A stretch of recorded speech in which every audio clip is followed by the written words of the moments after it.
अथ श्रीनवग्रहस्तोत्रम् जपाकुसुमसङ्कासं कास्यपेयं महाद्युतिं तमोरिं सर्वपापघ्नं प्रणतोऽस्मि दिवाकरं दधिशङ्खतुषाराभं क्षीरोदार्णवसम्भवं नमामि शशिनं सोमं शम्भोर्मुकुटभूषणं धरणीगर्भसम्भूतं विद्युत्कान्तिसमप्रभं कुमारं शक्तिहस्तं तं मङ्गलं प्रणमाम्यहं प्रियङ्गुकलिकाश्यामं रूपेण प्रतिमं बुधं सौम्यं सौम्यगुणोपेतं तं बुधं प्रणमाम्यहं देवानां च ऋषीणां च गुरुं काञ्चनसन्निभं बुद्धिभूतं त्रिलोकेशं तं नमामि बृहस्पतिं हिमकुन्दमृडालाभं दैत्यानां परमं गुरुं सर्वशास्त्रप्रवक्तारं भार्गवं प्रणमाम्यहं नीलाञ्जनसमाभासं रविपुत्रं यमाग्रजं छायामार्तण्डसम्भूतं तं नमामि शनैश्चरम्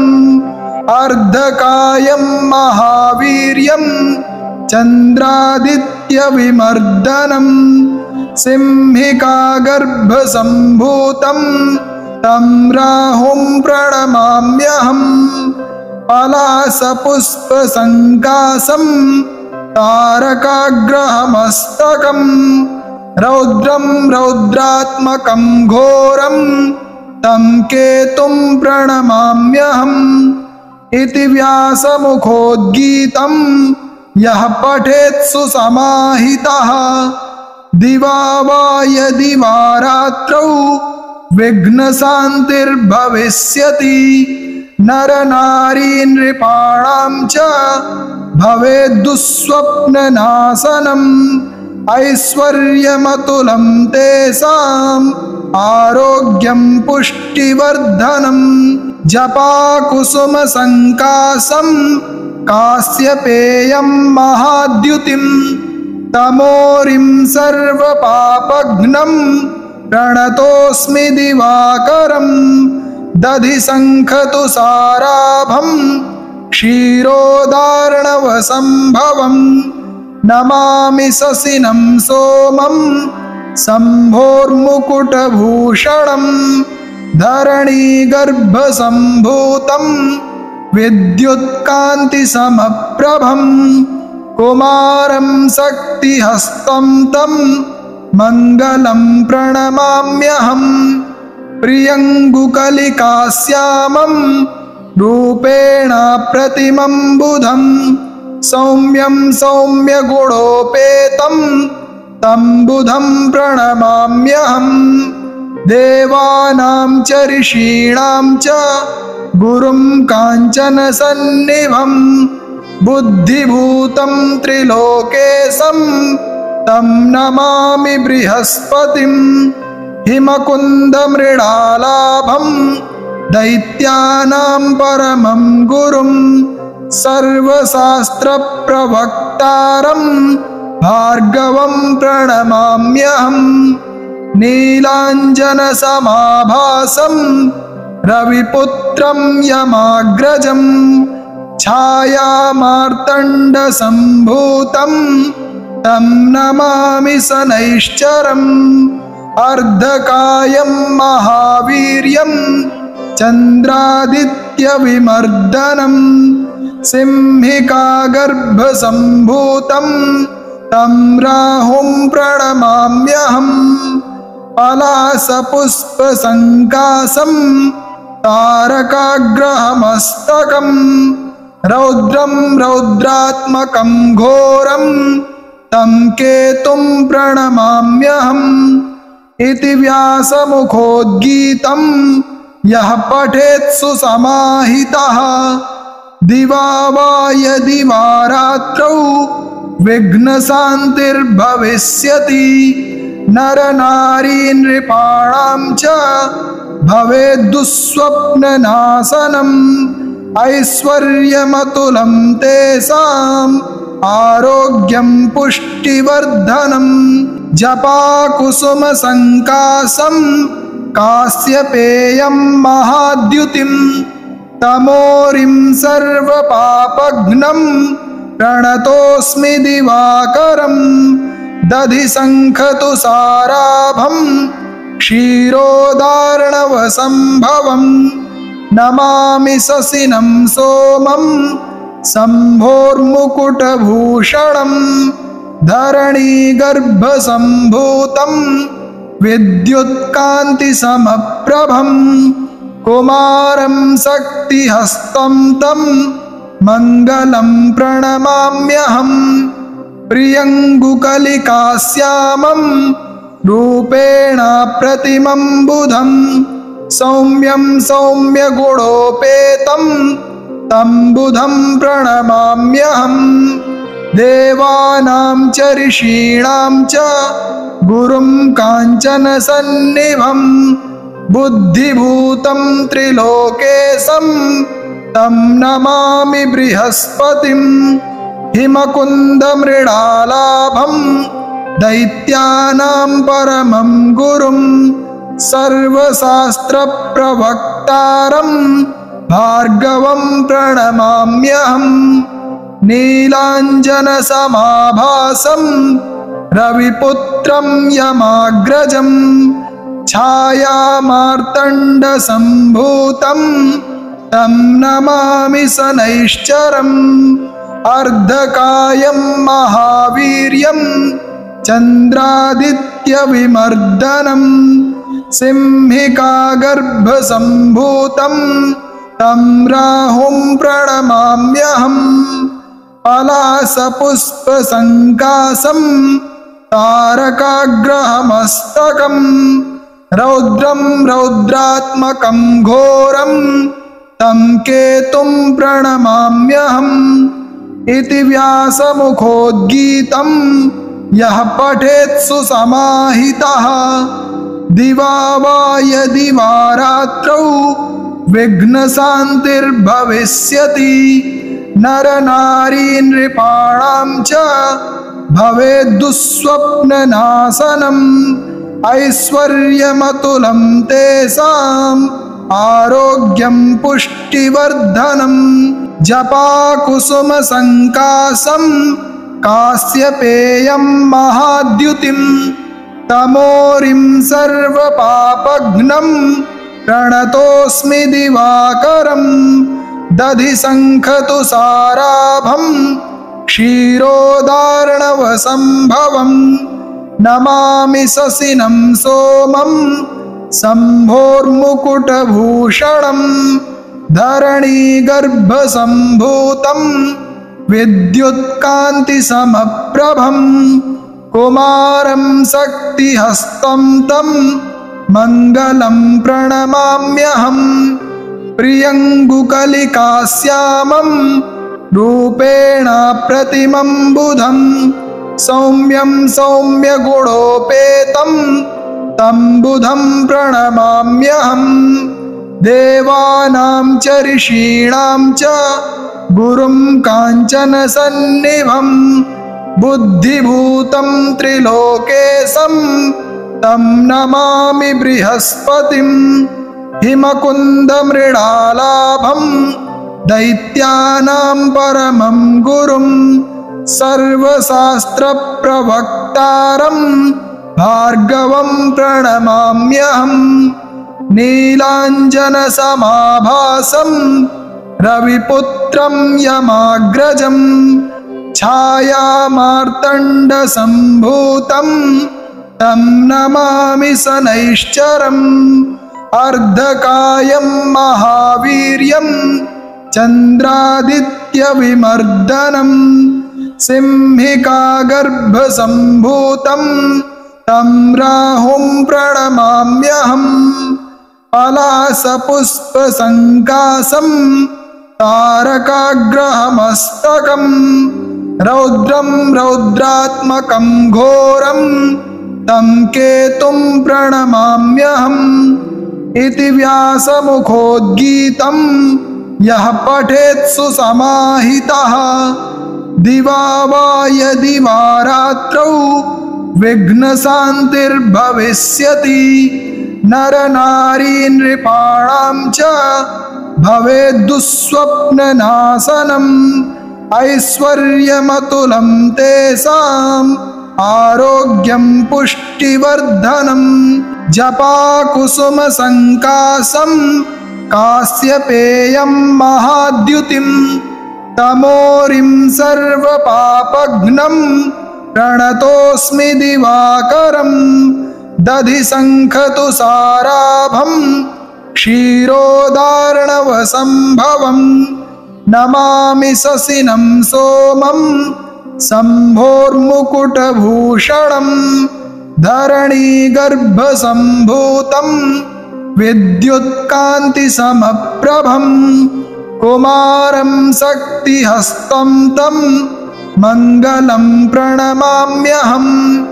प्रियङ्गुकलिकाश्यामं रूपेण प्रतिमं बुधं सौम्यं सौम्यगुणोपेतं तं बुधं प्रणमाम्यहम् देवानां च ऋषीणां च गुरुं काञ्चनसन्निभं बुद्धिभूतं त्रिलोकेशं तं नमामि बृहस्पतिम् हिमकुन्दमृडालाभं दैत्यानां परमं गुरुं सर्वशास्त्रप्रवक्तारं भार्गवं प्रणमाम्यहम् नीलाञ्जनसमाभासं रविपुत्रं यमाग्रजं छायामार्तण्डसम्भूतं तं नमामि शनैश्चरम् अर्धकायं महावीर्यं चन्द्रादित्यविमर्दनं सिंहिकागर्भसम्भूतं तं राहुं प्रणमाम्यहम् पलासपुष्पसङ्कासं तारकाग्रहमस्तकं रौद्रं रौद्रात्मकं घोरं तं केतुं प्रणमाम्यहम् इति व्यासमुखोद्गीतं यः पठेत्सु समाहितः दिवा वा यदि वा रात्रौ विघ्नशान्तिर्भविष्यति नरनारी नृपाणां च भवेद्दुःस्वप्ननाशनम् ऐश्वर्यमतुलं तेषाम् आरोग्यं पुष्टिवर्धनम् जपाकुसुमसङ्कासं कास्यपेयं महाद्युतिं तमोरिं सर्वपापघ्नं प्रणतोऽस्मि दिवाकरम् दधिशङ्खतुषाराभं क्षीरोदार्णवसम्भवं नमामि शशिनं सोमं शम्भोर्मुकुटभूषणं धरणीगर्भसम्भूतं विद्युत्कान्तिसमप्रभं कुमारं शक्तिहस्तं तं मङ्गलं प्रणमाम्यहम् प्रियङ्गुकलिकाश्यामं रूपेण प्रतिमं बुधं सौम्यं सौम्यगुणोपेतं तं बुधं प्रणमाम्यहम् देवानां च ऋषीणां च गुरुं काञ्चनसन्निभं बुद्धिभूतं त्रिलोकेशं तं नमामि बृहस्पतिम् हिमकुन्दमृडालाभं दैत्यानां परमं गुरुं सर्वशास्त्रप्रवक्तारं भार्गवं प्रणमाम्यहम् नीलाञ्जनसमाभासं रविपुत्रं यमाग्रजं छायामार्तण्डसम्भूतं तं नमामि शनैश्चरम् अर्धकायं महावीर्यं चन्द्रादित्यविमर्दनं सिंहिकागर्भसम्भूतं तं राहुं प्रणमाम्यहम् पलासपुष्पसङ्कासं तारकाग्रहमस्तकं रौद्रं रौद्रात्मकं घोरं तं केतुं प्रणमाम्यहम् इति व्यासमुखोद्गीतं यः पठेत् सुसमाहितः दिवा वा यदि वा रात्रौ विघ्नशान्तिर्भविष्यति नरनारी नृपाणां च भवेद्दुःस्वप्ननाशनम् ऐश्वर्यमतुलं तेषाम् आरोग्यं पुष्टिवर्धनम् जपाकुसुमसङ्काशं कास्यपेयं महाद्युतिं तमोरिं सर्वपापघ्नं प्रणतोऽस्मि दिवाकरं दधिशङ्खतुषाराभं क्षीरोदार्णवसम्भवं नमामि शशिनं सोमं शम्भोर्मुकुटभूषणं धरणीगर्भसम्भूतं विद्युत्कान्तिसमप्रभं कुमारं शक्तिहस्तं तं मङ्गलं प्रणमाम्यहम् प्रियङ्गुकलिकाश्यामं रूपेण प्रतिमं बुधं सौम्यं सौम्यगुणोपेतं तं बुधं प्रणमाम्यहम् देवानां च ऋषीणां च गुरुं काञ्चनसन्निभं बुद्धिभूतं त्रिलोकेशं तं नमामि बृहस्पतिं हिमकुन्दमृडालाभं दैत्यानां परमं गुरुं सर्वशास्त्रप्रवक्तारं भार्गवं प्रणमाम्यहम् नीलाञ्जनसमाभासं रविपुत्रं यमाग्रजं छायामार्तण्डसम्भूतं तं नमामि शनैश्चरम् अर्धकायं महावीर्यं चन्द्रादित्यविमर्दनं सिंहिकागर्भसम्भूतं तं राहुं प्रणमाम्यहम् पलासपुष्पसङ्कासं तारकाग्रहमस्तकं रौद्रं रौद्रात्मकं घोरं तं केतुं प्रणमाम्यहम् इति व्यासमुखोद्गीतं यः पठेत् सुसमाहितः दिवा वा यदि वा रात्रौ विघ्नशान्तिर्भविष्यति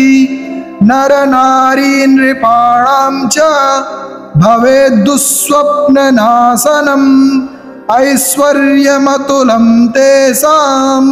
आरोग्यं पुष्टिवर्धनम् जपाकुसुमसङ्काशं कास्यपेयं महाद्युतिं तमोरिं सर्वपापघ्नं प्रणतोऽस्मि दिवाकरं दधिशङ्खतुषाराभं क्षीरोदार्णवसम्भवं नमामि शशिनं सोमं शम्भोर्मुकुटभूषणं धरणीगर्भसम्भूतं विद्युत्कान्तिसमप्रभं कुमारं शक्तिहस्तं तं मङ्गलं प्रणमाम्यहम् प्रियङ्गुकलिकाश्यामं रूपेण प्रतिमं बुधं सौम्यं सौम्यगुणोपेतं तं बुधं प्रणमाम्यहम् देवानां च ऋषीणां च गुरुं काञ्चनसन्निभं बुद्धिभूतं त्रिलोकेशं तं नमामि बृहस्पतिं हिमकुन्दमृडालाभं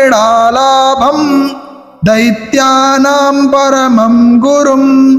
सर्वशास्त्रप्रवक्तारं भार्गवं प्रणमाम्यहम् नीलाञ्जनसमाभासं रविपुत्रं यमाग्रजम् छायामार्तण्डसम्भूतं तं नमामि शनैश्चरम् अर्धकायं महावीर्यं चन्द्रादित्यविमर्दनं सिंहिकागर्भसम्भूतं तं राहुं प्रणमाम्यहम् पलासपुष्पसङ्कासं तारकाग्रहमस्तकं रौद्रं रौद्रात्मकं घोरं तं केतुं प्रणमाम्यहम् इति व्यासमुखोद्गीतं यः पठेत्सु समाहितः दिवा वा यदि वा रात्रौ विघ्नशान्तिर्भविष्यति नरनारी नृपाणां च भवेद्दुःस्वप्ननाशनम् ऐश्वर्यमतुलं तेषाम् आरोग्यं पुष्टिवर्धनम् जपाकुसुमसङ्कासं कास्यपेयं महाद्युतिं तमोरिं सर्वपापघ्नं प्रणतोऽस्मि दिवाकरं दधिशङ्खतुषाराभं क्षीरोदार्णवसम्भवं नमामि शशिनं सोमं शम्भोर्मुकुटभूषणं धरणीगर्भसम्भूतं विद्युत्कान्तिसमप्रभं कुमारं शक्तिहस्तं तं मङ्गलं प्रणमाम्यहम्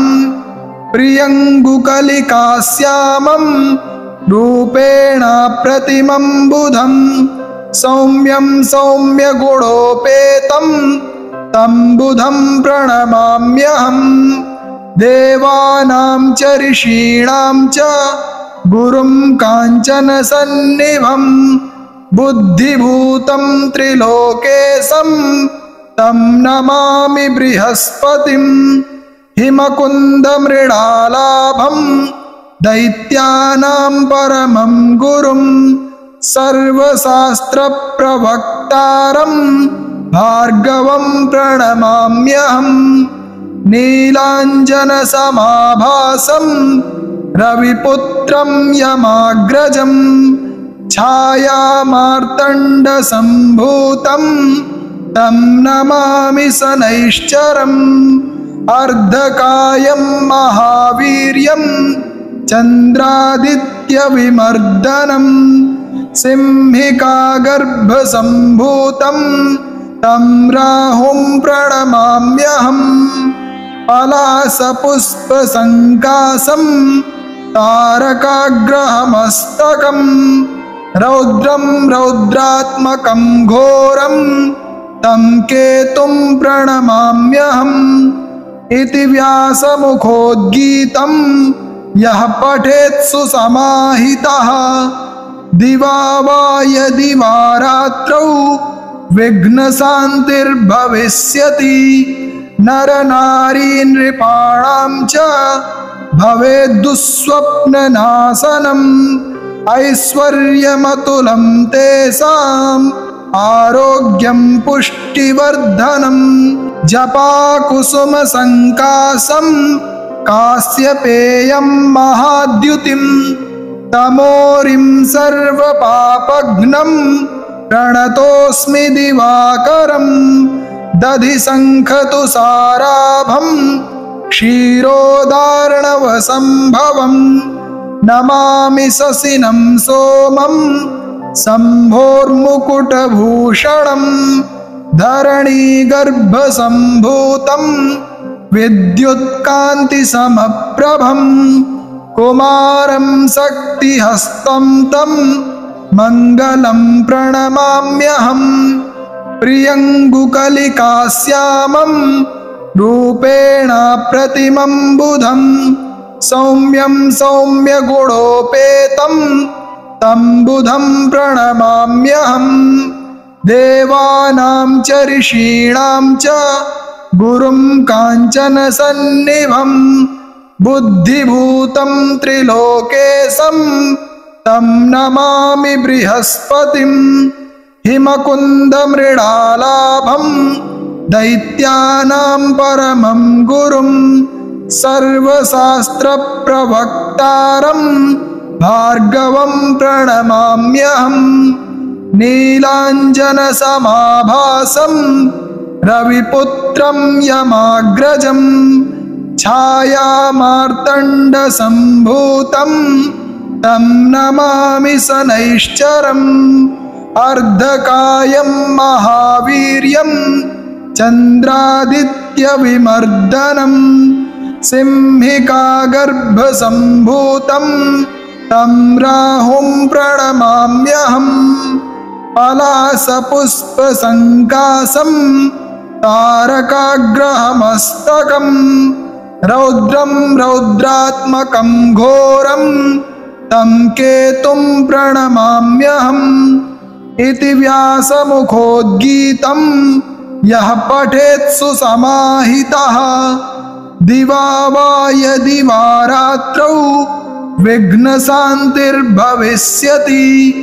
नरनारी नृपाणां च भवेद्दुःस्वप्ननाशनम् ऐश्वर्यमतुलं तेषाम् आरोग्यं पुष्टिवर्धनं जपाकुसुमसङ्काशं काश्यपेयं महाद्युतिं तमोरिं सर्वपापघ्नं प्रणतोऽस्मि दिवाकरम् दधिशङ्खतुषाराभं क्षीरोदार्णवसम्भवं नमामि शशिनं सोमं शम्भोर्मुकुटभूषणं धरणीगर्भसम्भूतं विद्युत्कान्तिसमप्रभं कुमारं शक्तिहस्तं तं मङ्गलं प्रणमाम्यहम् प्रियङ्गुकलिकाश्यामं रूपेण प्रतिमं बुधं सौम्यं सौम्यगुणोपेतं तं बुधं प्रणमाम्यहम् देवानां च ऋषीणां च गुरुं काञ्चनसन्निभं बुद्धिभूतं त्रिलोकेशं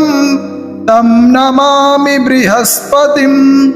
हिमकुन्दमृडालाभं दैत्यानां परमं गुरुं सर्वशास्त्रप्रवक्तारं भार्गवं प्रणमाम्यहम् नीलाञ्जनसमाभासं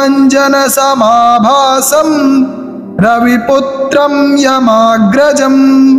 छायामार्तण्डसम्भूतं तं नमामि शनैश्चरम् अर्धकायं महावीर्यं चन्द्रादित्यविमर्दनं सिंहिकागर्भसम्भूतं तं राहुं प्रणमाम्यहम् पलासपुष्पसङ्कासं तारकाग्रहमस्तकं रौद्रं रौद्रात्मकं घोरं तं केतुं प्रणमाम्यहम् इति व्यासमुखोद्गीतं यः पठेत् सुसमाहितः दिवा वा यदि वा रात्रौ विघ्नशान्तिर्भविष्यति नरनारी नृपाणां च भवेद्दुःस्वप्ननाशनम् ऐश्वर्यमतुलं तेषाम् आरोग्यं पुष्टिवर्धनम् इति श्रीमहर्षिव्यासविरचितं नवग्रहस्तोत्रं सम्पूर्णम्।